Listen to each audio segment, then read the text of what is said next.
नमस्कार दोस्तों, मैं हूं विक्रम और आज मैं आपको दिल्ली से सीधा लेकर आ गया हूं आगरा में। जैसे ही आगरा का नाम आता तो हमारे दिमाग में केवल और केवल वहां की एक ऐतिहासिक इमारत सफ़ेद ताजमहल के बारे में विचार आता है। लेकिन दोस्तों, आगरा के अंदर ऐसी बहुत सारी इमारतें हैं जो आज आगरा के उन पर्यटन स्थलों से काफ़ी दूर होती जा रही है और ज्ञानवीक की टीम आपको हमेशा ऐसे स्थलों पे लेके जाती है जो अक्सर आपने नहीं देखे हैं। तो दोस्तों, सबसे मेन बात यह थी कि यदि आप हमारे चैनल पे नए हैं तो चैनल को सब्सक्राइब कर लीजिए, बेल आइकन को दबा लीजिए। मेरे साथ में आप लोग इंस्टाग्राम पे जुड़ सकते हैं, ज्ञानवीक लोग मेरी इंस्टाग्राम आईडी है। चलिए दोस्तों, हम करते हैं अपनी आज की वाली वीडियो काफ़ी ऐतिहासिक स्थल के साथ में, उसके इतिहास के साथ में।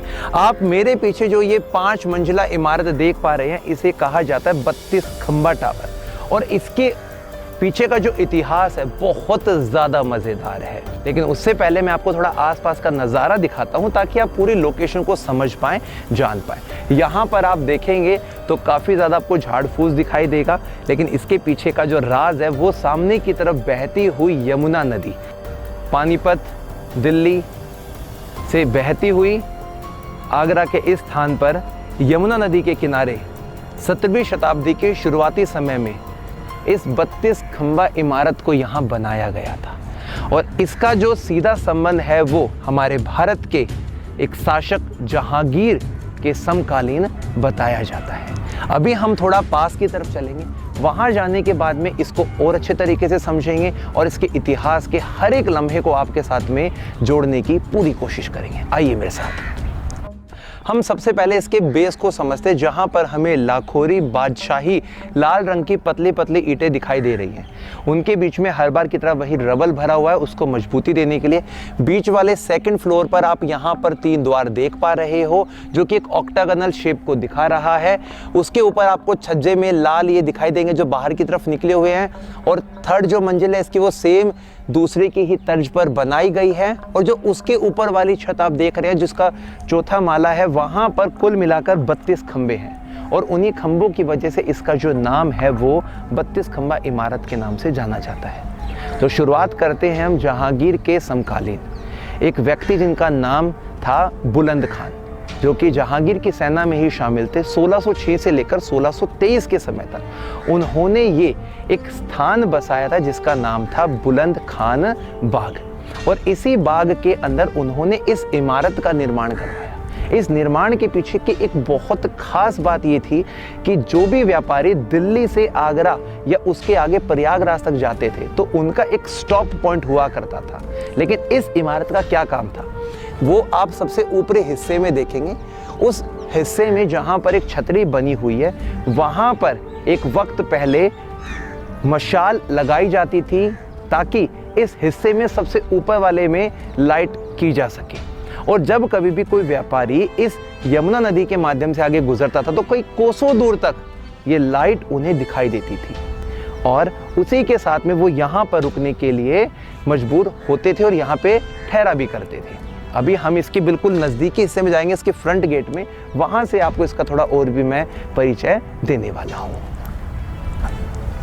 ये भी किसी वक्त की इमारत रही होगी, लेकिन आज इसका जो अस्तित्व है वो ज़्यादातर ख़त्म हो चुका है। इसको पहचान पाना मुश्किल है कि ये कक्ष किसके लिए रहा होगा। आगे की तरफ आइए थोड़ा सा आप। यहाँ पर ऊपर चढ़ने की सीढ़ियाँ हैं।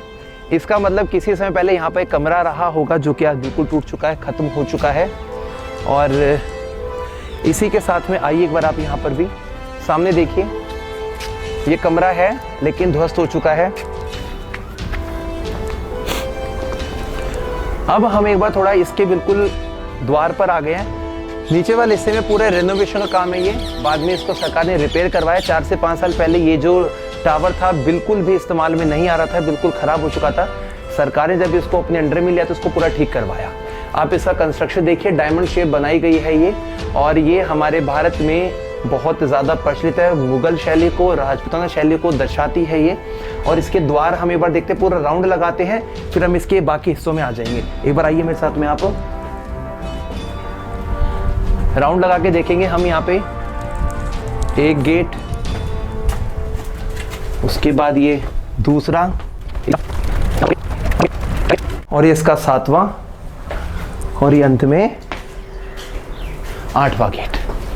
अंदर चलते हैं।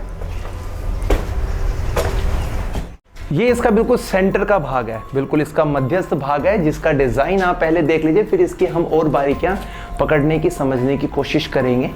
लाइटिंग की देखिए कितनी अच्छी व्यवस्था है, नेचुरल तरीके से, प्राकृतिक तरीके से हर दिशा से इस कमरे के अंदर लाइट आ रही है। और मेन बात ये है कि उस समय की जो वास्तुकला होती थी ना, वो वास्तुकला इतनी ज़्यादा बेहतरीन होती थी कि उसी को हम देखने के लिए यहाँ पर अक्सर आते हैं। तो एक बार हम थोड़े इतिहास में बुलंद खान की बातों को उजागर करते हैं। जो बुलंद खान थे वो जहांगीर के समय के एक ख्वाजा सारा थे। ख्वाजा सारा का मतलब होता है जिन्हें हम वर्तमान समय में किन्नर कहते हैं या जिन्हें हम थर्ड जेंडर कहते हैं। तो इसी प्रकार से मुगल शासनकाल के समय में किन्नरों को एक नाम, एक टाइटल दिया गया जिसको कहते हैं ख्वाजा सारा कहा जाता है। और वो जहांगीर की ही सेना में शामिल थे, लेकिन ऐसा बताते हैं कि इन शासकों की सेना में जो ख्वाजा सारा शामिल होते थे वो अच्छे प्रकार से अस्त्र और शस्त्र भी चलाना जानते थे। और इसके ऊपर का जो नज़ारा है वो बिल्कुल सेम ऐसा बना हुआ है। और जो फोर्ट सबसे ऊपर का माला है वहाँ पर आपको जो 32 जो खंबे हैं वो सिमेट्री में देखने को मिलेंगे, और उसी की वजह से इसका नाम 32 खंबा रखा गया है। जो सबसे ऊपर की तरफ जो छतरी बनी हुई है वो छतरी एक राजपूताना शैली को दर्शाती है, उसी वास्तुकला को, लाल पत्थरों को दर्शाती है जो ज़्यादातर हमने किलों में, इमारतों में देखे हैं। वर्तमान समय में हम इस टावर के ऊपरी हिस्से में नहीं जा सकते। दिखाता हूँ क्यों। जब आप इस पहली मंजिल के उल्टे हाथ की तरफ देखेंगे तो आपको कुछ स्टेप्स यानी कि सीढ़ियाँ दिखाई देंगी जो कि ज़्यादातर नीचे से टूट चुकी हैं। लेकिन जस्ट उसके ऊपर वाले हिस्से में जो आप देखेंगे इसके दूसरे माले पे, तो वहाँ पर जो सीढ़ियाँ वो बिल्कुल यहाँ से डिमोलिश हो चुकी है, ख़त्म हो चुके हैं। इसलिए आज हम इसके ऊपरी हिस्से को तो नहीं देख सकते हैं जाने के बाद में, लेकिन फिर भी जो ये इमारत है ये काफ़ी ज़्यादा बेहतरीन और सुंदर आज भी हमें दिखाई देती है। 17वीं शताब्दी की वास्तुकला को भी दिखाती है, उस इतिहास को भी समझाती है। सर इस जगह हम पहले 4 साल पहले यहाँ पे आया करते थे, बहुत डैमेज टाइप की थी, लेकिन अब जो आप देखना चाह रहे हैं थोड़ा अच्छा कर दिया है, थोड़ा रिपेयर कर दी गई है। उससे पहले बहुत डैमेज टाइप की थी ये, यहाँ बैठने की इच्छा नहीं करती थी, बहुत बेकार थी पहले यहाँ पे, मतलब आया करते उल्टे सीधे लोग यहाँ पे आया करते थे, लेकिन अब बढ़िया कर दिया गया है। टूरिस्ट यहाँ पे नहीं आ पाते। वजह यहाँ पे गलियाँ आए, कहाँ से आएंगे यहाँ पे? ठीक है लोग ऐसे यहाँ पे आ नहीं पाएंगे, कहाँ से आएंगे वो लोग? बहुत से लोग यहाँ, आगरा वालों को पता भी नहीं है यहाँ पे कि यहाँ पे ये इमारत हमारे यहाँ पे है कि नहीं है। हमें एक पास में ही नूरजहां सराय भी देखने को मिलेगी, उसी के पास में रामबाग भी देखने को मिलेगा। और आगरा की ना जाने ऐसी कितनी सारी इमारतें हैं जो आज तक शायद आगरा के लोगों को भी नहीं पता। इसलिए ज्ञान वीक की टीम आपके लिए ऐसी नई नई वीडियो लाती रहेगी। अगली वीडियो बहुत जल्द लेकर आएंगे, तब तक के लिए जय हिंद, जय भारत।